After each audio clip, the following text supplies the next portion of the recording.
right.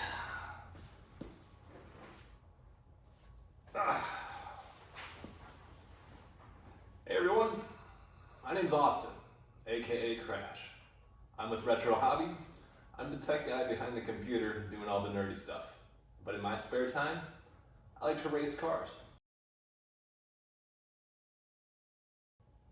Autocross is all about getting from point A to point B as fast as you possibly can through an obstacle of cones. You get to use the vehicle of your choice, and you're in a class specified by what modifications you have done to the car, how fast or how much horsepower the car has, and what kind of tire size you have on it. Before I get into this car, let me talk a little bit about what came before it. I have a 2000 Corvette. My best friend owned that vehicle. He had passed away. His family didn't know what to do with the vehicle. I knew how much that vehicle meant to him, so I went ahead and I bought the vehicle from the family, and I modified it to be exactly how he wanted it. It's loud, obnoxious, and it gets everybody's attention. You'll notice that as far as the performance modifications, it doesn't look exactly stock, but they're not quite extreme. We got a full intake, full exhaust system. It's got ported heads and also an intake and a really nasty cam because we love that chop.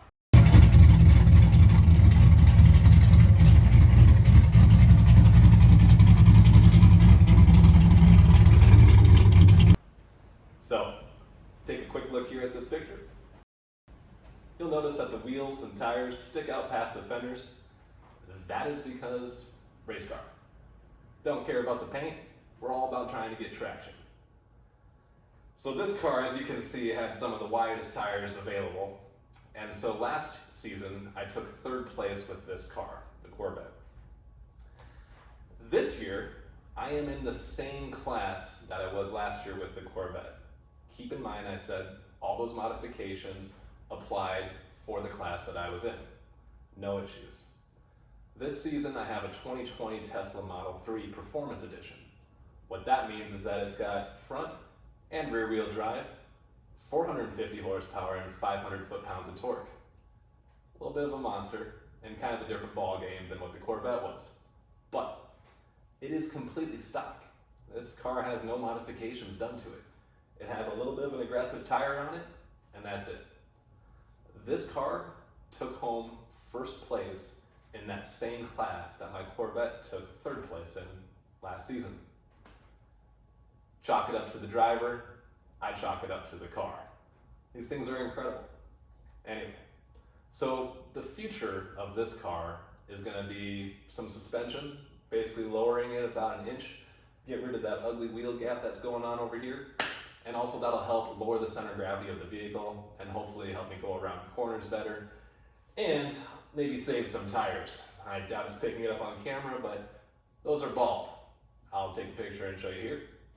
You might be asking yourself, how could that possibly happen?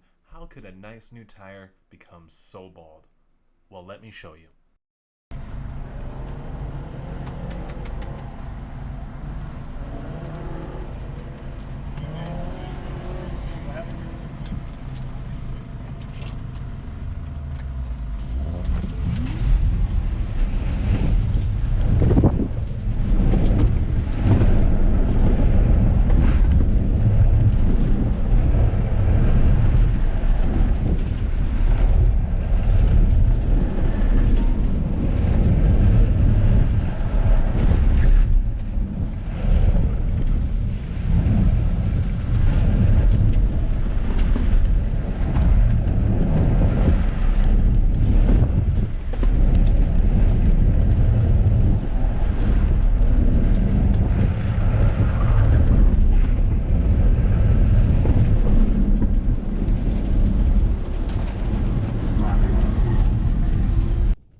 Thanks again for tuning in. Make sure you like and subscribe to the Retro Hobby YouTube channel. Comment down below if there's any other type of car-related content that you'd like to see. Follow along on my journey to become a race car driver and put this thing back into the championships next year. Thanks for tuning in.